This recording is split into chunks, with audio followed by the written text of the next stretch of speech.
গতকালকে আমি একটা রিল শেয়ার করেছিলাম পালং শাকের কচুরি বা পুরি। তো আপনারা সবাই সেটা পছন্দ করেছেন আর বলেছিলেন যে ডিটেল ভিডিও দিতে। সেজন্য আজকে আমি আপনাদের মাঝে এই ভিডিওটা নিয়ে চলে আসলাম। আশা করি পুরোটা দেখবেন। তো সেটার জন্য আমি পালং শাকটা প্রথমে সিদ্ধ করে ব্লেন্ডার করে নিয়েছি আর নিয়ে নিয়েছি পরিমাণ মতো আটা। এতে দিয়েছি আমি লবণ পরিমাণ মতো আর একটু সামান্য পরিমাণে তেল দিয়ে এটাকে প্রথম ভালোভাবে মেখে নিয়েছি।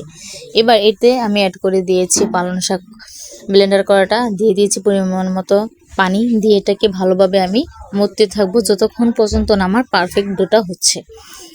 তো আমি অনেকক্ষণ যাবতীয় ডোটাকে মধ্যে নিয়েছি। এবার আমি কিছুক্ষণ একটা রেস্টে রেখে দেবো। তো রেস্টে রাখার পরে এখন আমি এটাকে নিয়ে ছোট ছোট লেচি কেটে নিয়েছি। বন্ধুরা, আপনাদের যতটুকু পরিমাণ ছোট বা বড় করা ইচ্ছে সেই অনুযায়ী লেচি কেটে নেবেন। তো আমার লেচি কাটা শেষ। এবার আমি আপনাকে একটু বেলে দেখাচ্ছি।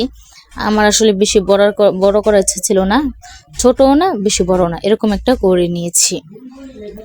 আমার কাছে, আমার পরিবারের কাছে এটা খুবই পছন্দ, খুবই ভালো লাগে, খেতেও আমার কাছে খুব ভালো লাগে।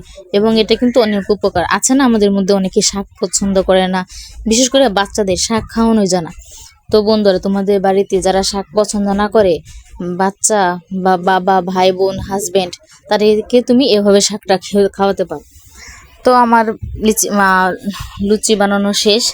এবার আমি এটাকে ভেজে নেব। তো কড়াইয়ে বসিয়ে দিয়েছি তেলটা গরম হওয়ার পরে আমি দেখো লুচিটা ছেড়ে দিয়েছি। মাশাল্লাহ, অনেকটাই ফুলেছে। আমার লুচির বেলাটা মানে গোল রাউন্ড শেপটা পারফেক্ট হয়নি, সেই জন্য কিরকম একটা হয়ে গেছে। তোমাদেরটা যদি পারফেক্ট হয় না, দেখবে অনেক সুন্দরভাবে ফুলেছে। তো তোমাদের সাথে আমি আরেকটা ভেজে শেয়ার করে নিচ্ছি।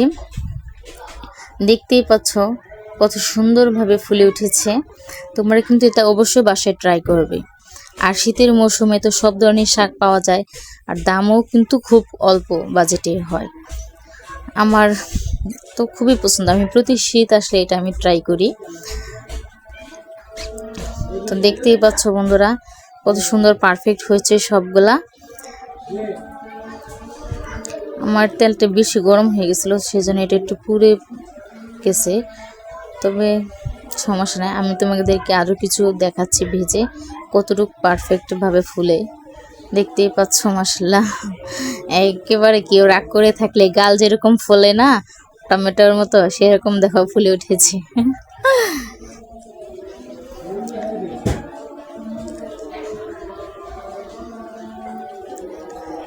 খুব সুন্দরভাবে হয়েছে। এটা খেতে এত টেস্টি যা বলার বাইরে। তো আমার সবগুলো ভাজা প্রায় কমপ্লিট। ভালো থেকো বন্ধুরা, আল্লাহ হাফেজ।